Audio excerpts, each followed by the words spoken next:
মলিনা, হো মলিনা, ঘরে কি এক ফোঁটা জল ছাড়ার কিছু আছে গো? সকাল থেকে পেটটা চুই চুই করছে। কি দেব তোমাকে বলো? কাল রাতে যেটুকু ভাত ছিল তা তো তোমাকেই খাইয়ে দিলাম। আমার নিজেরও আজ উপোস। নিজের কপালকে দোষ দেব নাকি রুক্ষ মাটিকে দোষ দেব বুঝতে পারছি না। সবুজপুর গ্রামের মাটি যেন এবার আমাদের ওপর থেকে মুখ ফিরিয়ে নিয়েছে। শুধু মাটি কেন, এই শীতে ঠিকমতো বৃষ্টি না হলে চাষি বাঁচবে কি করে? শীতে সব শুকিয়ে যাচ্ছে। গত বছর কত আশা করে ধান বুনেছিলাম, সব পোকার পেটে গেল। এবারও তাই। অথচ জমিদার বাবু ঋণের বোঝা দিন দিন পাহাড়ের মতো বাড়ছে। ঋণের কথা শুনলেই আমার বুকটা ধক করে ওঠে গো। গজধর চৌধুরী মানুষটা বড়ই কঠিন। শুনলাম আজ নাকি তিনি তোমাকে তলব করেছেন। হ্যাঁ, নোটো সকালে সে খবর দিয়ে গেছে। পাওনা টাকা না দিলে নাকি আজই ব্যবস্থা নেবেন, কিন্তু হাতে তো একটা ফুটো করিও নেই। তুমি একটু বুঝিয়ে বলো ওনাকে, বলো যে পরের বার ফলন হলে সব মিটিয়ে দেবে। মানুষ তো, দয়া কি হবে না? দয়া? গজধর চৌধুরীর হৃদয়ে দয়া নেই মলিনা, আছে শুধু টাকার তৃষ্ণা। সবুজপুরের অর্ধেক জমি উনি এইভাবেই গ্রাস করেছেন। তবু একবার চেষ্টা করে দেখো। আমাদের এই ভিটেটুকু ছাড়া আর তো কিছুই অবশিষ্ট নেই। ওটা হারালে আমরা তো পথে বসবো। নোটো, হিসেবের খাতাটা খোল তো দেখি। পলাশের মোট কত টাকা বাকি হয়েছে? হুজুর, পলাশের আসল ৩,০০০ টাকা আর গত কয়েক বছরের চড়া সুদ মিলিয়ে মোট ৫,১০০ টাকা দাঁড়িয়েছে। ৫,১০০ টাকা? সামান্য এক চাষির পক্ষে তো এটা অনেক টাকা। এ কি আদৌ শোধ করতে পারবে? হুজুর, ওর হাল তো খুব খারাপ। ও টাকা কোত্থেকে দেবে? মিছে মিছে ওকে সময় দিচ্ছেন। আমি তো সময় দিতে চাই না নটক, কিন্তু গ্রামে তো একটা সুনাম রাখতে হয়। মানুষ যাতে না বলে যে গজধর চৌধুরী কাউকে সুযোগ দেয় না। আপনার মহত্বের কথা তো সারা সবুজপুর জানে হুজুর, কিন্তু পলাশের ওই এক চিলতে জমি আর ভিটেটুকু আপনার বাগান হলে খুব সুন্দর হতো। তুই ঠিক আমার মনের কথাটি ধরেছিস নটক। আমি ওই ভিটাটার ওপর অনেকদিন ধরেই চোখ রেখেছি। ওটা পেলেই আমার বাগান বাড়িটা বাগান থেকে মহলে পরিণত হবে। জমিদার বাবু, পলাশ, তার শরীর কেমন আছে? চাষবাসের খবর কি? টাকা তো অনেক বাকি হয়ে গেল, ওগুলো ফেরত দেওয়ার কোনো চিন্তা করছিস? হুজুর, এবারও ধান চাষে বড় লোকসান হয়ে গেছে।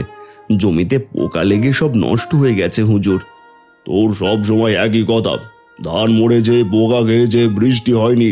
আমি কি তোর ওসব অজুহাত শুনবো? আমার টাকা কি গাছ থেকে পড়ে? না হুজুর, তা বলছি না। আপনি তো দয়ার সাগর, আমায় আরো কয়েকটা মাস সময় দিন। আমি অন্য কোনো উপায়ে টাকাটা জোগাড় করব। অনেক সময় দিয়েছি, আর একদিনও সময় দেওয়ার সাধ্য নেই আমার। শুনলি তো নটক, ও আরো সময় চাই। দয়া করুন হুজুর, আমাকে দয়া করে কিছু মাস সময় দিন। ঠিক আছে, তাহলে শোন পলাশ, তোকে আমি শেষবারের মতো 1 মাস সময় দিলাম। আজ থেকে ঠিক 30 দিন। 1 মাস? হুজুর, এই অল্প সময়ে আমি 5,000 টাকা কোথায় পাবো? একটু দয়া করুন হুজুর, পা ধরছি আপনার। দয়া অনেক দেখিয়েছি। এই 1 মাসের মধ্যে যদি সুদ সমেত টাকা শোধ না করিস, তবে তোর এই বাড়ির ভিটে আমি কেড়ে নেব, মনে রাখিস। হ্যাঁ, এটাই আমার শেষ কথা। হুজুর, ভিটেটা আমার বাপ ঠাকুরদার শেষ স্মৃতি। ওটা গেলে আমি কোথায় যাব? আর বউটা যে না খেয়ে মরবে। সেটা তোর চিন্তা। আমি তোকে সুযোগ দিচ্ছি, টাকা নিয়ে আসবি, দলিল নিয়ে যাবি। আর 1 মাস পর টাকা না দিলে ওই ভিড়ে আমার হবে।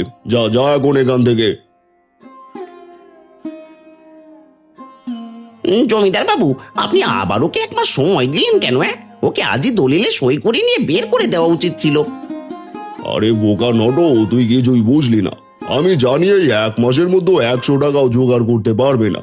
তাহলে শুধু শুধু এই 1 মাসের অপেক্ষা কেন হুজুর? অপেক্ষা কর নটো, ধৈর্যের ফল মিষ্টি হয়। 1 মাস পরে ও যখন টাকা দিতে পারবে না, তখন গ্রামের কেউ আমায় দোষ দিতে পারবে না। সবাই জানবে আমি ওকে সময় দিয়েছিলাম। ও, আপনি তো মস্ত বড় খেলোয়াড় হুজুর। আপনি তো ওকে শেষ সুযোগের নাম করে ফাঁদে ফেললেন। একদম তাই। সবুজপুর গ্রামের মানুষ দেখবে গজধর চৌধুরী কত বড় দয়ালু। আর শেষ পর্যন্ত ভিটেটাও আমার হাতে আসবে খুব সহজে। আপনি সত্যিই সেরা হুজুর। পলাশ এখন দিন রাত চিন্তা করে করে মরবে। হ্যাঁ,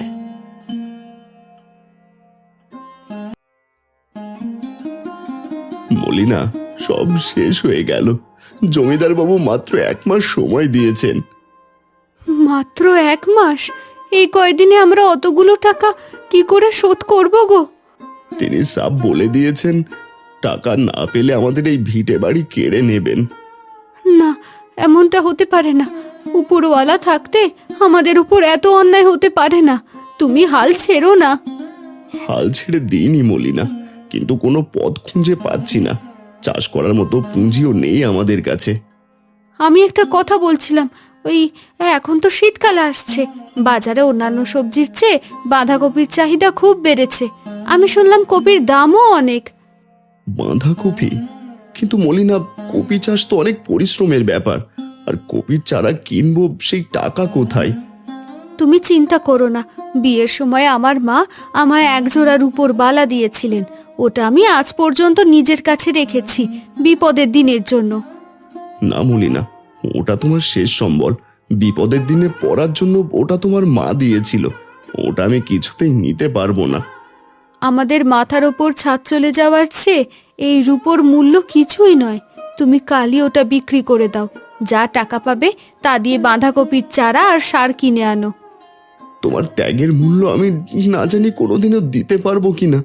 মলিনা, তুমি সত্যিই মহীয়সী নারী।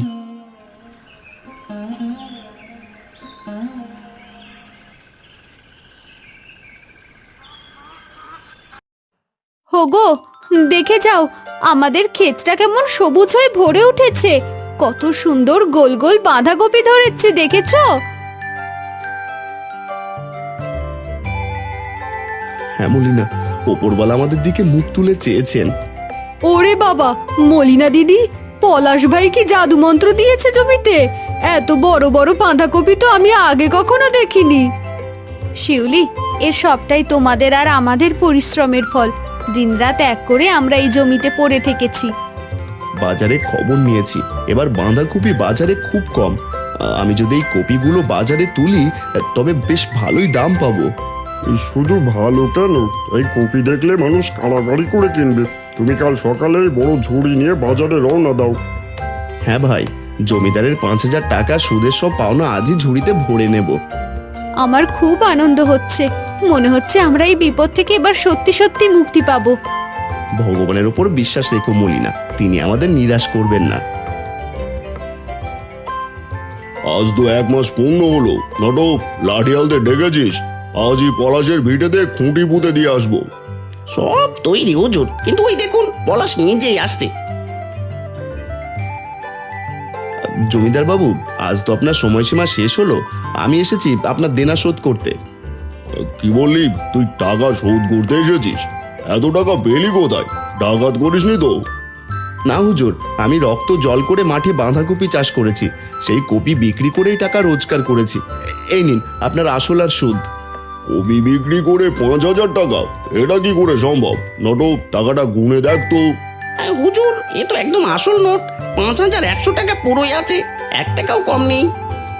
হুজুর, এবার আমার দলিলটা ফেরত দিন। সবুজপুরের মানুষের সামনে আপনি কথা দিয়েছিলেন, টাকা দিলে দলিল ফেরত দেবেন। এই নে তোর দলিল। তবে মনে রাখিস, একবার বেঁচে গেলি মানে এই নয় যে বারবার বেঁচে যাবি। আপনাদের আশীর্বাদ থাকলে আমি নিশ্চয়ই বেঁচে থাকবো হুজুর। আসি তবে।